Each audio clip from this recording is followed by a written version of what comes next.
ஆமா, நான் தேடிக்கொண்ட பிரச்சனை தான்.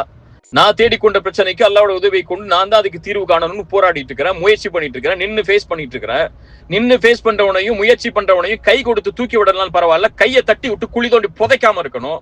அந்த வழியை செஞ்சுட்டு எப்படி பாதிக்கப்பட்டவங்களுக்கு நீதி கிடைக்கும்னு நினைக்கிறீங்க? ஒருத்தரை முற்றிலுமா ஒழிச்சு விட்டுட்டு அவனை எழுந்துக்கவே செய்ய விடாம பண்ணிட்டு, அவனை எந்த காசு பணமும் அவன் பக்கத்துல நெருங்க விடாம பண்ணிட்டு, அவங்க மத்தவங்களுக்கு பாதிக்கப்பட்டவங்களுக்கு காசை கொடுக்கணும்னா எப்படி கொடுப்பான்? யாரு கொடுப்பா? எப்படி கொடுக்க முடியும்? நீதியை நேர்மையா செயல்படுத்த விரும்புறவன கொஞ்சம் சரிக்கிட்டானா கை கொடுத்து மேல தூக்கி விடணும். அவனை முற்றிலுமா அழிக்கணும்னு நினைக்கக்கூடிய இந்த குணம் என்ன குணம்? என்ன உங்களுக்கு அப்படி என் மேல வைத்தறிச்சல்? உங்களுக்கு என்ன? உங்களுக்கு என் மேல பொறாம வந்துருச்சு? அப்படி என்ன? நீங்க ஒருத்தனை இப்படி ஒருத்தனை குழி தோண்டி புதைக்கணுங்கிற அளவுக்கு என்ன எண்ணம்? நான் உங்களுக்கு என்ன பண்ணிட்டேன்? அப்படி என்ன பண்ணிட்டேன் உங்களுக்கு? எவ்வளவு வன்மத்தை கக்குறீங்க? எல்லாரும் சொல்றாங்க உங்களுக்கு கீழேயே. ஏங்க அவரை போட்டு இழுத்து 2:30 மணிக்கு உட்காந்து கமெண்ட் எழுதிருக்கீங்க? அவரை பத்தி வைத்தறிச்சலா? என்ன உங்க மனசுல என்ன இருக்கு சொல்லுங்க? ஒருத்தர் அழியணும் இருக்கா? ஒருத்தர் சாவணும் இருக்கா? இல்ல செத்து போனா நிம்மதி அடைவீங்க? அன்னைக்கே கேட்டேன், ஒருத்தருடைய மௌத்து தான் உங்களுக்கு நிம்மதி கொடுக்குமா? என்ன செய்ய விரும்புறீங்க? ஒருத்தர் காசை வாங்கியிருக்கா, வியாபார தொடர்பு நடந்திருக்கு, கடன் வாங்கியிருக்கா, அந்த கடனை திருப்பி கொடுக்குறான், வியாபாரத்தை நஷ்டம் ஏற்பட்டுச்சா அதை எப்படி சரி கட்டி அந்த காசை கொடுக்கணும்னு முயற்சி பண்றான். அதை செய்யறதுக்கு வழியை கொடுங்க. அல்லது ஒரு தரப்பை மட்டும் கேட்கறீங்க, இன்னொரு தரப்பை கேட்க மாட்டேங்கிறீங்க. என் தரப்புல ஒரு வார்த்தை இந்த மாதிரி காசு கொடுக்குற சொன்னாங்களே, இவங்களுக்கு ஏதாவது கொடுத்துருக்கீங்களா? என்ன அடிப்படையில் வாங்கியிருக்கீங்க? எந்த அடிப்படையும் இல்லாம சும்மா வாய்க்கு அந்த மாதிரி உட்கார்ந்து எழுதிக்கிட்டும், வாய்க்கு அந்த மாதிரி மத்தவங்க சொல்றதை கேட்டுக்கிட்டு நீங்க செய்யக்கூடிய இந்த விதமும் எந்த அடிப்படையில் நியாயம்னு சொல்லி யார் வந்து நிப்பா? உங்க தரப்புல இருக்கக்கூடிய கேள்விகளை நான் கேட்டா நீங்க தாங்குவீங்களா? இவ்வளவு வருஷம் பொருளாதாரங்கிறீங்கல்ல, பொருளாதார குற்றச்சாட்டுங்கிறீங்கல்ல, எந்த அடிப்படையில் நடத்துறீங்க? சதக்கான கலெக்ட் பண்ற காசெல்லாம் எங்க நீங்க ஒண்ணு சேர்க்கிறீங்க? அதுல எப்படி நீங்க செலவழிக்கிறீங்க? இங்க அக்ரிமெண்ட் இருக்கு, வியாபாரம் கொடுக்கல் வாங்கலுக்கு இடையில 2 பேருக்கு இடையில பிரச்சனைகள் இருக்கு. அந்த இன்ஸ்டிடியூஷன் எப்படி நடத்துறீங்க? அத்தனை சதக்காவுடைய காசு எங்க போகுது? பள்ளிவாசல் கட்ட போற சொல்லி இத்தனை வருஷம் கலெக்ட் பண்ணீங்கல்ல, அந்த காசெல்லாம் எங்க முறைப்படுத்தி செயல்படுத்தப்பட்டுச்சு? கேட்கவா கேள்விய? இன்ஸ்டிடியூஷன் வச்சு கேள்வி கேட்க வைக்கவா? பதில் சொல்ல தயாரா இருக்கீங்களா? எந்த அடிப்படையிலுமே இல்லாம எவ்வளவோ என் மனசுல அவ்வளவு குற்றச்சாட்டுகள் உங்களை பற்றி வந்துச்சு. பொருளாதாரத்திலையும் சரி, மத்த விஷயங்கள்லயும் சரி, எல்லாத்தையும் எல்லாம் ஒரு இடத்துல ஒப்படைச்சிட்டு இன்னொருத்தவங்களுடைய கண்ணி இருக்கு, இன்னொருத்தருடைய மான இருக்கு, உங்களுக்கு தெரியாத விஷயத்த பேசக்கூடாதுன்னு அமைதியா இருக்கிறேன். தாவாவன காசுக்காக பண்றவன் இல்ல, தாவாவன சதக்காவை கலெக்ட் பண்றதுக்காக பண்றவன் இல்ல. அழைப்பு பணியில் அல்லாஹ்வுடைய முகத்தை நாடி எந்தவித ஒரு பைசாவை கூட எதிர்பார்க்காம என்னுடைய சொந்த செலவுலையும் நான் சம்பாதிச்ச ஹலாலான வருமானத்திலையும் தாவாவை பண்ணிட்டு இருக்கிறேன். இப்படி இருக்கும் போது கூட உங்களுக்கு ஒருத்தன் வியாபாரத்துல கொடுக்கல் வாங்கல சறுக்குறாங்கிற பட்சத்துல அவளை முற்றிலுமா அவளுடைய கண்ணியத்தை தரைமட்டமா ஆக்கணும்னு நினைக்கக்கூடிய இந்த குணம் யார் கற்றுக் கொடுத்த குணம்? இது உங்க மனசுல எப்ப ஆறப்போகுது? ஒருத்தருடைய மரணம் தான் ஆற வைக்குமா? அல்லாஹ் நீங்க செய்த குற்றங்களை முதல்ல பாருங்க. உங்களை பத்தி வந்த அத்தனை குற்றச்சாட்டுகளை நான் இப்ப பேச ஆரம்பிச்சேன்னா நல்லா இருக்காது. அல்லாஹ்விடத்துல நீங்க தௌபா செய்யுங்க. நான் செய்யறேன். நான் அல்லாஹ் பயப்படணுமா? அல்லாஹ் பயப்பட வேண்டிய கடமை இருக்கு. நான் திருத்திக் கொள்ளணுமா? 1000 திருத்திக் கொள்ள வேண்டிய கடமை இருக்கு. குறைகள் இருக்கு, 1000 குறைகள் இருக்கு. நான் மீளணுமா? 1000 முறை அல்லாஹ்விடத்துல மீளவன் இருக்கு. ஆனா ஃபலா துஸக்கு அன்ஃபுஸக்கும் அதை மட்டும் மனசுல வச்சுக்கோங்க. அல்லாஹ் ஒருவனுக்கு தான் தெரியும் அவனை யார் பயப்படுறா, யார் எந்த பிரச்சனையில இருந்து மீள ஆசைப்படுறா, யார் அவனுடைய பாதையில மீண்டும் திரும்பி வர ஆசைப்படுறான்னு சொல்லி உங்களை திருப்தி கொள்ளுங்க. நான் இவ்வளவு நாள் இவ்வளவு கண்ணியத்தோட இருந்தேன். ஆனா நீங்க இவ்வளவு கீழ்த்தரமா ஒரு மனிதனுடைய வாழ்க்கைய, ஒரு மனிதனுடைய குடும்பத்தை முற்றிலுமா தரைமட்டமா ஆக்கணுங்கிற எண்ணத்தை கொண்டு செயல்படுறீங்க தெரிஞ்சதுக்கு அப்புறம் இனிமே எப்படி அந்த கண்ணியத்தை உங்களுக்கு நான் கொடுக்க முடியும் எனக்கு தெரியல. அன்பிற்கினிய சகோதர சகோதரிகளை நம் அனைவர் மீதும் ஏக இறைவனுடைய அமைதியும் கருணையும் உண்டாகட்டுமாக என்கிற உயரிய பிரார்த்தனைகளோடு, நமக்கெல்லாம் தெரியும் நேற்று காலையில இருந்து சமூக வலைதளங்கள்ல இஸ்லாமிய சகோதரர்களுக்கு மத்தியில இஸ்லாமிய மார்க்க பிரச்சாரகராக செயல்பட்டு வருகிற சகோதரர் அப்துல் பாசித் புகாரி அவர்கள் தொடர்பான ஒரு வீடியோ வைரலாக ஸ்ப்ரெட் பண்ணப்பட்டு கொண்டிருக்கக்கூடிய காட்சிகளை நீங்கள் அத்தனை பேருமே பார்த்துருப்பீங்க. அது தொடர்பாக அப்துல் பாசித் புகாரி என்ன செய்தார், ஏது, அல்லது அவர் பற்றிய பின் செய்திகள் முன் செய்திகள் என்கிற பெயரில் பல செய்திகளையும் பல சகோதரர்களும் பரப்பி வருகிறார்கள். முதலாவதாக ஒரு வீடியோ பரப்பப்படுகிறது. அந்த வீடியோவில் முழுமையான எந்த தகவல்களும் தெரியவில்லை. அந்த இடத்துல சுற்றி இருக்கக்கூடியவர்கள் பேசக்கூடிய ஒரு தகவல் மாத்திரம்தான் அந்த வீடியோவில் பதிவு செய்யப்பட்டிருக்கிறது. அதை வைத்து கொண்டு தான் நம்ம அத்தனை பேருமே இது தொடர்பான பல பேச்சுக்களையும் சமூக வலைதளங்களில் பேசி வர்றோம். இந்த இடத்துல நம்ம அத்தனை பேரும் இதுல என்ன நடந்தது, அடுத்தது என்ன ஏது என்பதற்கு முன்பதாக புரிந்து கொள்ள வேண்டிய அடிப்படையான இஸ்லாமிய வழிகாட்டுதல் ஒன்று இருக்கு. என்னன்னு கேட்டா, கஃபாபில் மரி கதிபன் ஐயுஹத்திஸ பிகுல்லி மா சமிஅ என்கிறார்கள் நபிகள் நாயகம் ஸல்லல்லாஹு அலைஹி வஸல்லம் அவர்கள். ஒருவன் கேள்விப்பட்ட எல்லாவற்றையுமே பரப்புவது அவன் பொய்யன் என்பதற்கு போதுமான ஆதாரம் அப்படிங்கிறாங்க. இந்த இடத்துல ஒரு சம்பவம் நடந்திருக்கிறது. அந்த சம்பவத்தினுடைய பின்னணி என்ன, அது நடந்ததா இல்லையா, அந்த நடந்திருந்தால் அதனுடைய ஆழம் அகலம் எவ்வளவு என்கிற விவரங்கள் எதுவுமே எனக்கோ அல்லது உங்களுக்கோ பரப்புகிற பல பேருக்குமோ தெரியாத விவகாரம். அது யாருக்கு தெரியும் என்று பார்த்தீங்கன்னா, சம்பந்தப்பட்ட அப்துல் பாசித் புகாரி அவங்களுக்கு தெரியும். அவரோடு யார் பாதிக்கப்பட்டதாக சொல்லுவார்களோ அவங்களுக்கு தெரியும்.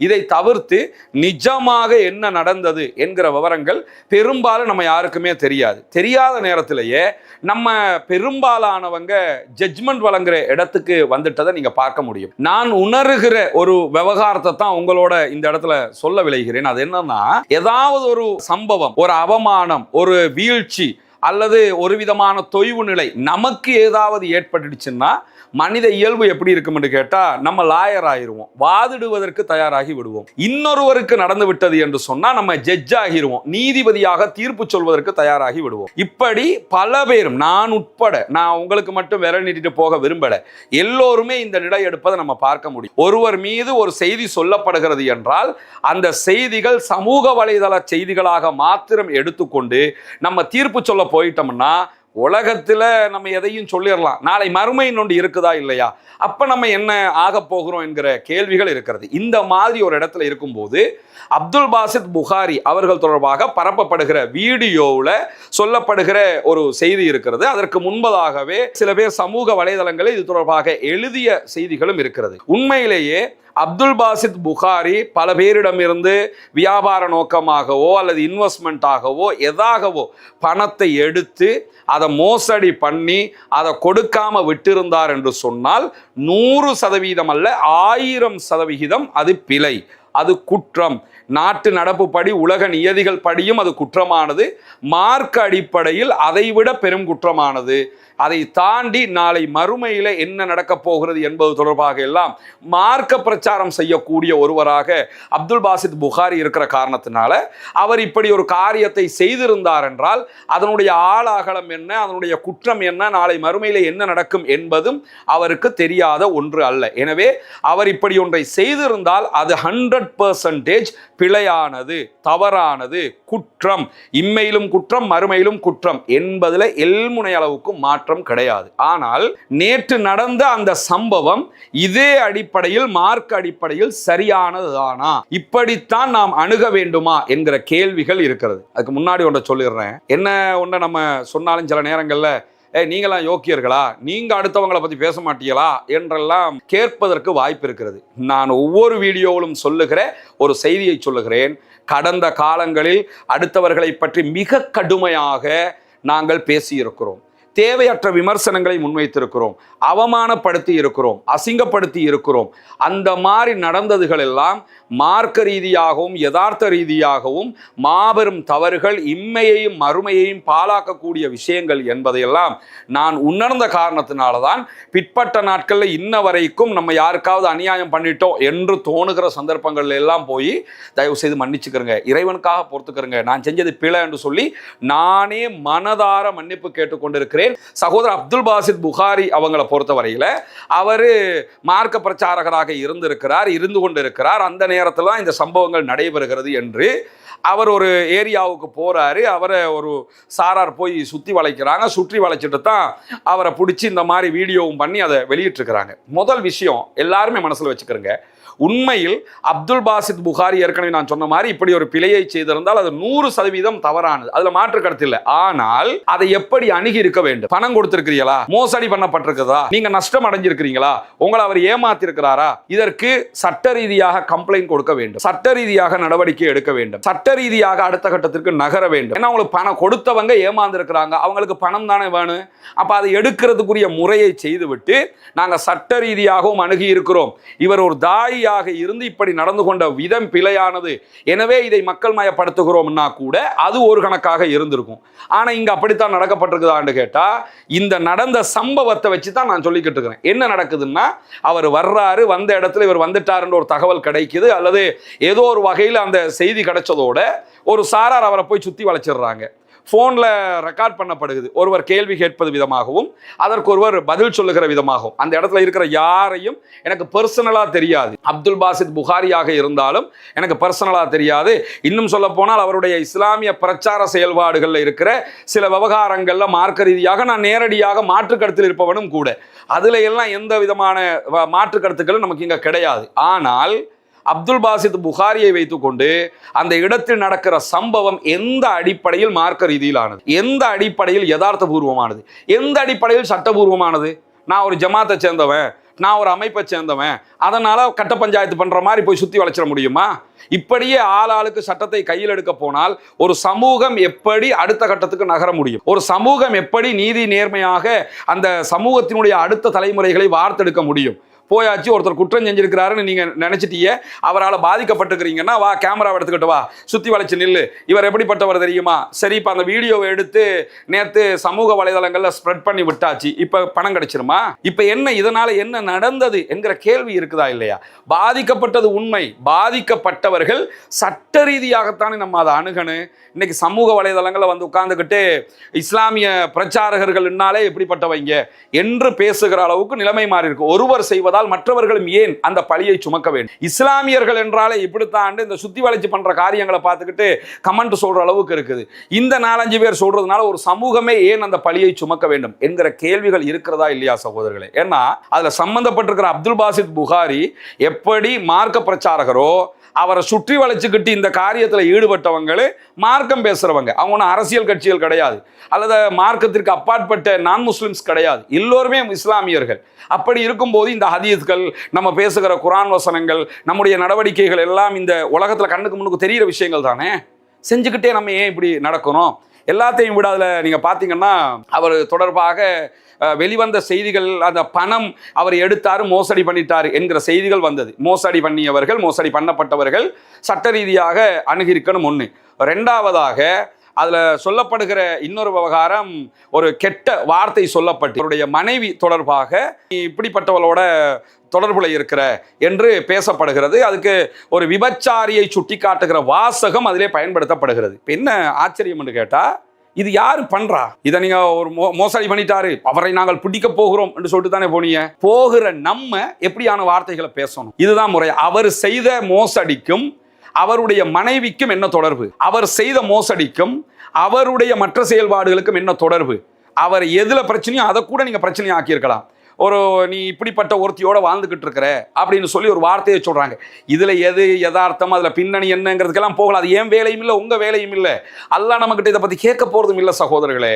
ஆனா இதை அவ்வளவு ஒரு விஷயமாக அவர்களை காட்டப்படுது இல்லை, நீ இப்படிப்பட்ட ஒருத்தியோட தான் வாழ்ந்துகிட்டு இருக்கிற அப்படின்னு சொல்லும் போது மட்டும் அப்துல் பாசித் புகாரி ஒரு பதில் சொல்லுகிறார். என்ன பதில் சொல்றாருன்னா, அல்லாஹ்வை பயந்துக்கிறங்க, விவரம் தெரியாம பேசாதீங்கிற மாதிரி ஒரு வேர்ட் சொல்றாரு. எனக்கு அந்த வார்த்தை ரீதியாக நினைவில் வச்சு நான் சொல்லலை, இதுக்கு ஈக்குவலான ஒரு வார்த்தையை அவர் சொல்றாரு.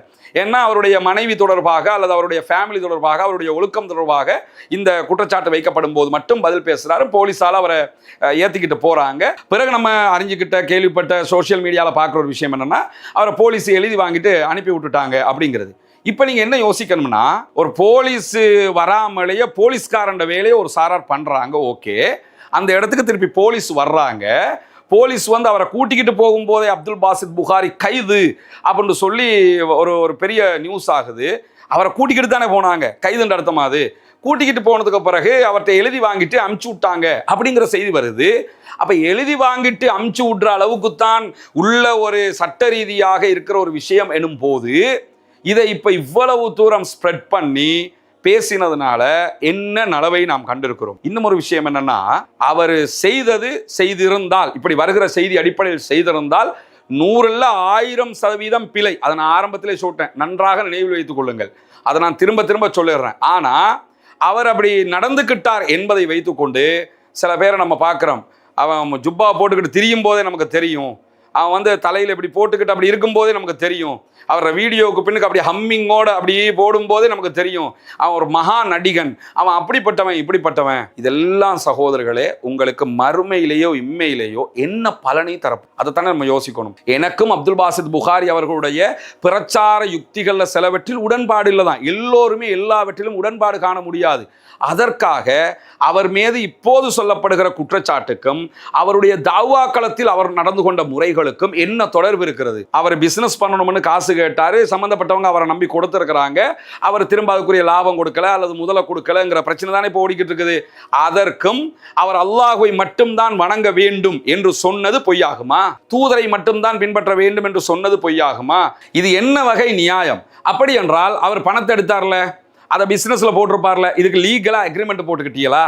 நாங்க நம்பி கொடுத்தோம்னா லீகலா அக்ரிமெண்ட் போட்டு எழுத்துல இருந்தால் அந்த அக்ரிமெண்ட்டை கொண்டு போய் போலீஸ்ல ஒப்படைச்சு சட்ட ரீதியா வழக்கு போட்டு அவரை கூண்டுல ஏத்தி சட்ட ரீதியா இவர் குற்றவாளி அப்படின்னு ஆக்கி விட்டுறலாமே. இதுல யாருக்கும் மாற்று கருத்து வரப்போறது இல்லையே. இங்க உள்ள பிரச்சனை என்ன? சமூக வலைதளத்தில் கொண்டு வந்து ஒரு தரப்பு செய்தியை மட்டும் வைத்துக்கொண்டு நம்ம அத்தனை பேரும் ஜட்ஜ்மெண்ட் ஆகிறோம். ஏன்னா தன்னுடைய மனைவி தொடர்பாக அல்லது ஒரு பெண் தொடர்பாக பேசப்படுகிற போது அப்துல் பாசித் புகாரி ரியாக்ட் பண்றாரு. அதனால நமக்கு அவருக்கு கோபம் வந்துச்சுங்கிற விஷயம் தெரிய வருது, அவர் அதுக்கு இன்னும் பதில் சொன்னாருங்கிறது தெரிய வருது.